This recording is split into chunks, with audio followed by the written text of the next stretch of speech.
This is Vanessa Harris, founder of Fun for the Disabled and Strategy for Access.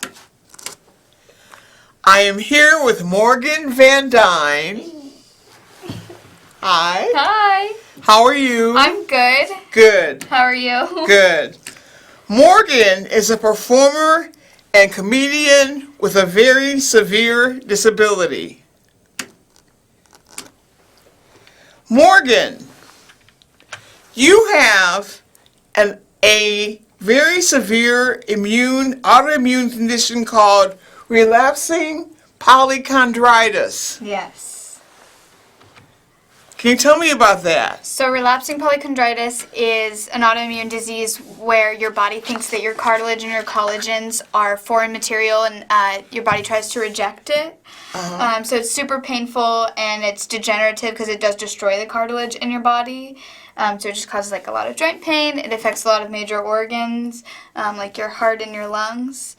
And it's generally just a pain. Okay. Since it has to do with your cartilage, does it make you more prone to bone breaks? So it doesn't actually make you more likely to get bone breaks, although a lot of the medications you take can make you, like steroids, can make you more likely. But there is some theory that maybe bone breaks cause the onset of relapsing polychondritis. So, yeah, they're connected in some ways. Yeah. Oh my goodness. Yeah. So to recap, your body is trying to reject the collagen and the cartilage in all the organs in your body? Yes. Like your trachea and your aorta? Mm-hmm, that's correct. Okay. This autoimmune disease, it's often fatal? Yeah, so for a lot of people it can be fatal because it attacks your aorta for one. So a lot of people die of heart failure, or like it attacks the trachea, so you have like a tracheal collapse and you can't breathe without a trachea. So Yeah. Yep. Okay. Pretty dangerous. That is dangerous. Yeah. Okay, you mentioned that if you had known about the genetics of it, that would have stalled you from doing some of the sports that you did at a younger age. Yeah, so there's some research that's been done that shows that maybe if you don't ever have a bone break through cartilage, even if you have this genetic mutation, you won't develop the actual disease. I do think being active and being in sports was such an integral part of my childhood that I'm not sure I would have skipped it entirely, but I think, it might have been something nice to know, and hopefully in the future, people will be able to screen for it and look out for it so that they don't develop the disease. Yeah. Mm-hmm. Yeah. Do you feel this would have changed the course of who you are?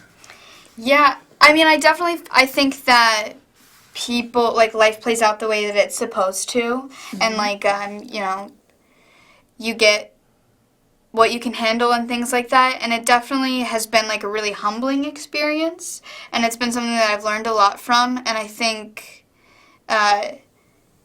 there are weirdly a lot of positives that have come from being sick. Really? Yeah.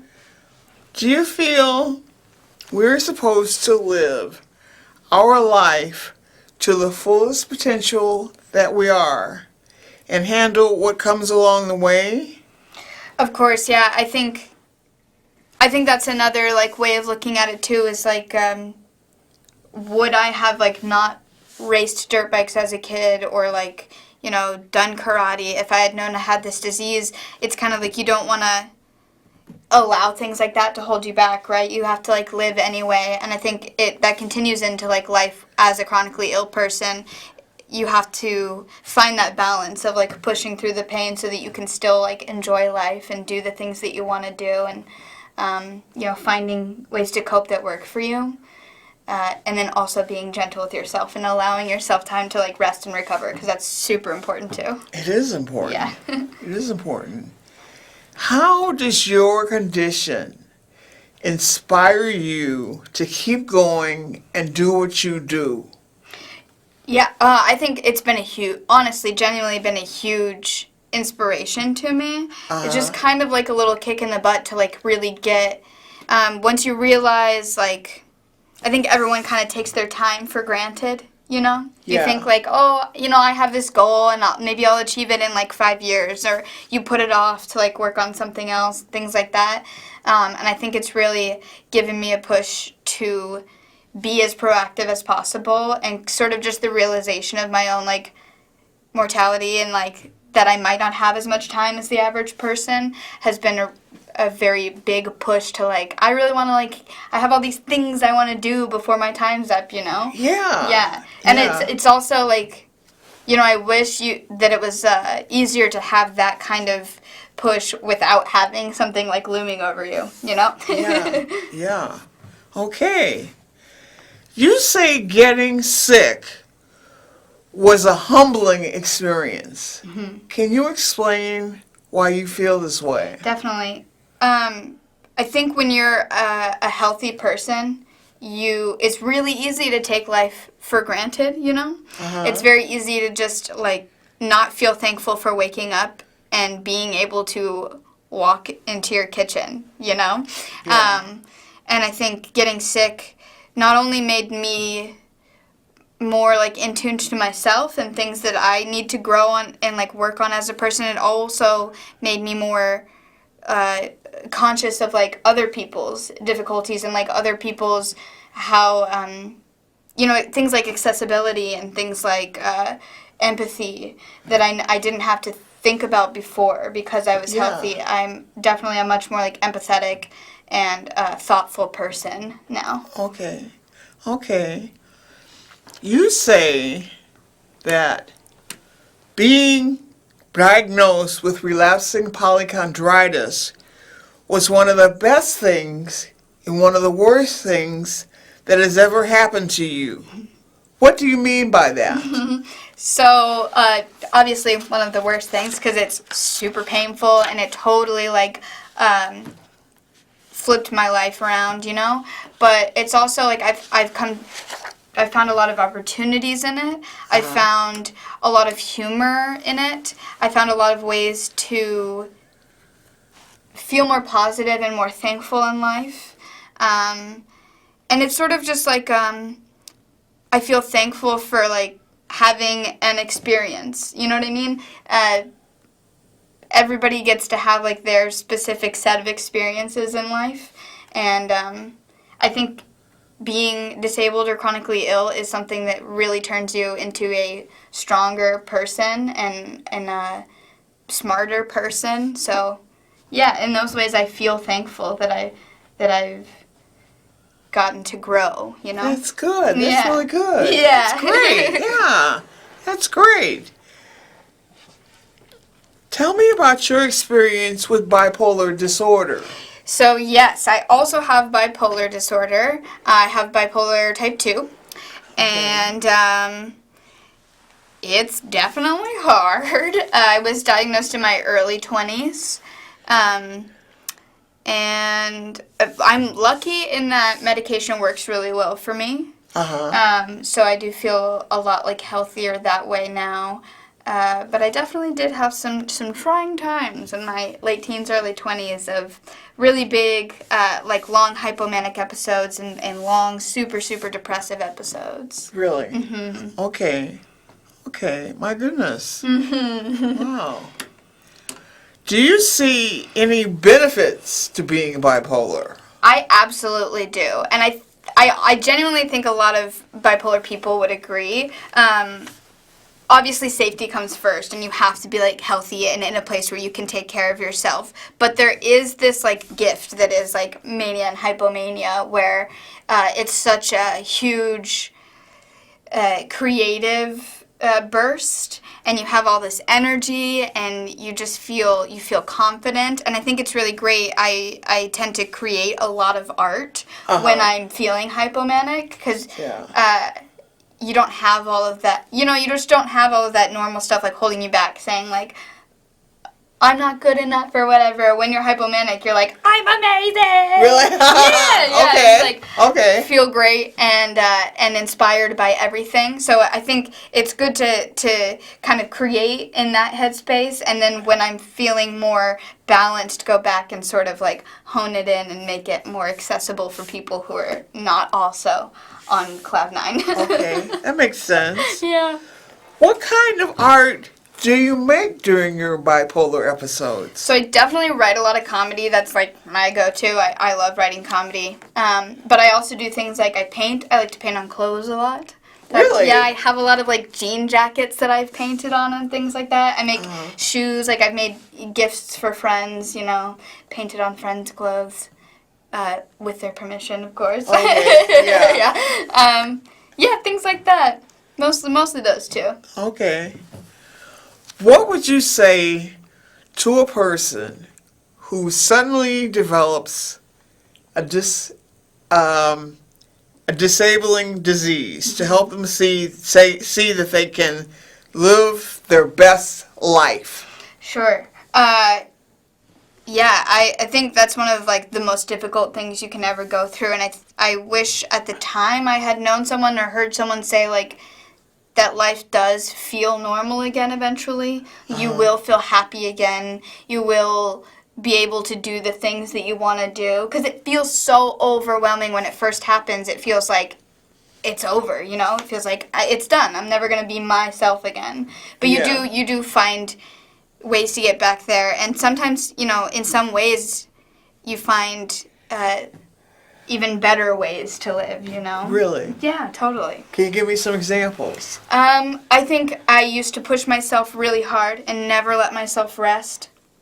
And it wore me down, I had like more depressive episodes than I needed to, because I was constantly trying to like push through it, never taking time off for myself, or even just slowing down and like spending time with friends, like hanging out. That was hard for me because I felt like I've got to be working all the time, Yeah. And now, since being sick, I've realized how important it is to allow yourself to have a day where you're just relaxing and you're just building relationships with people, and that it's okay to have a slow period, Yeah. Yeah, that's been, like, really enriching in life. Like, my relationships with my friends have gotten so much better since I got sick. Really? Mm-hmm.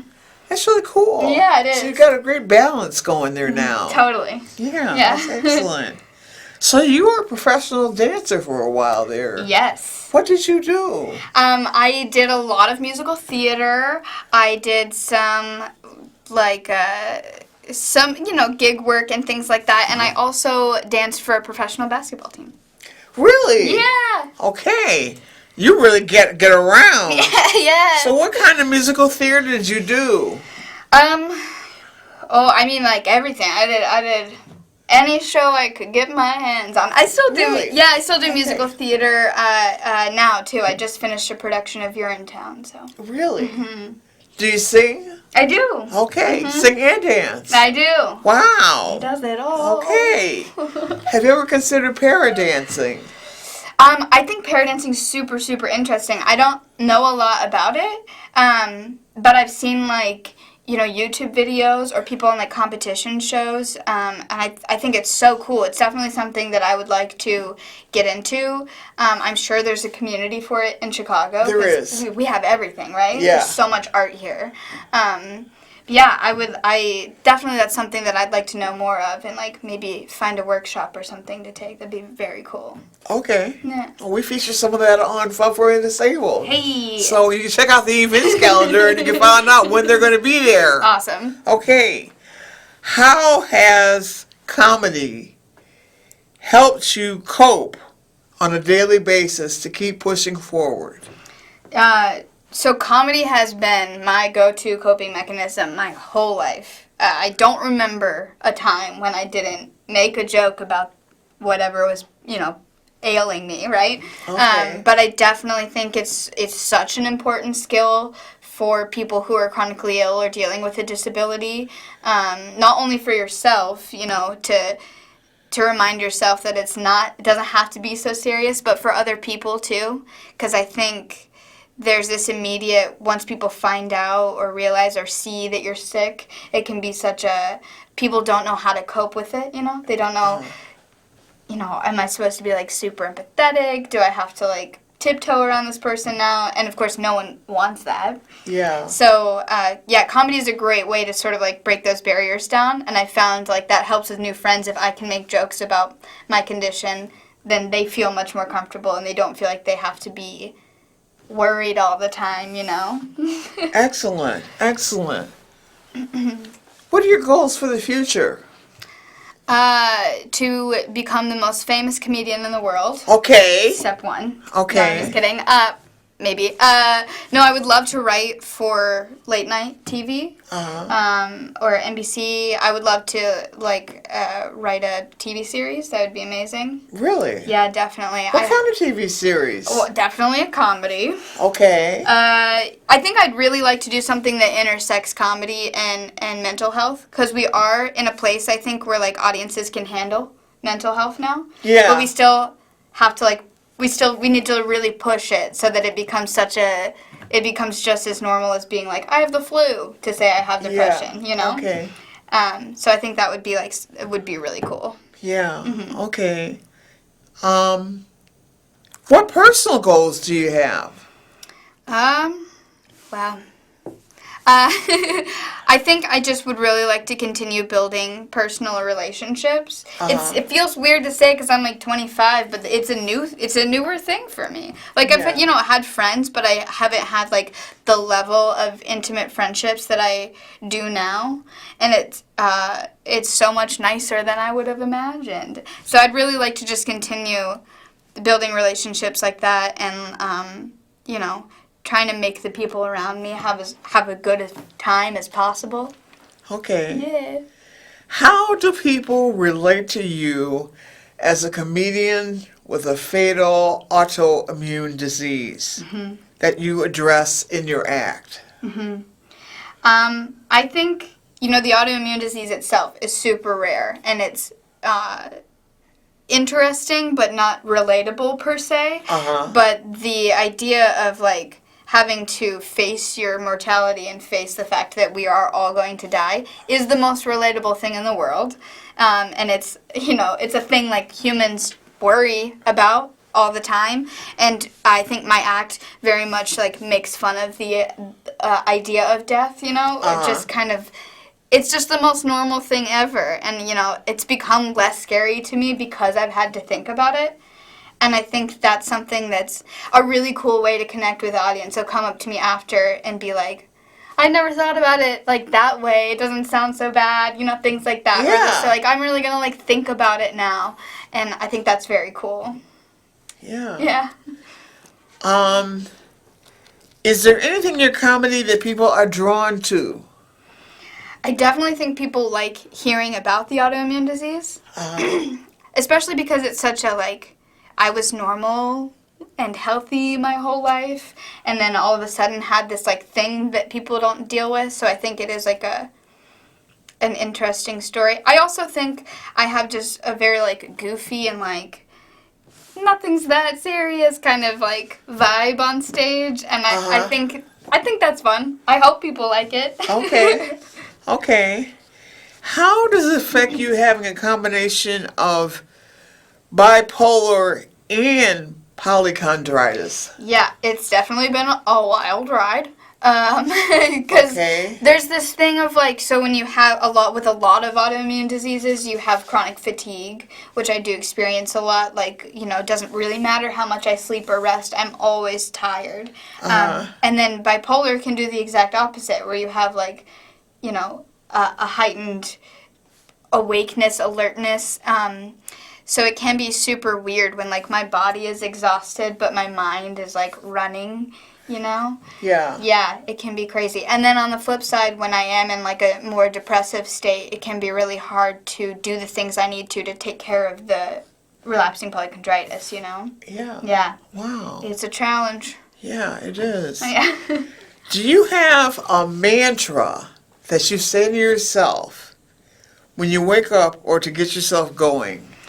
I don't know necessarily that I'd say I have a mantra, but I do just try to wake up and have the best day that I can, you know? I think that's really important to just remind yourself that you have the opportunity to, you know, for the most part, control your day, control your mood, and just, you know, work hard and try to enjoy yourself. Even if it's just for, you know, a part of the day. Okay. Yeah. To be the best day that Yeah, you just can. have a good day. Okay.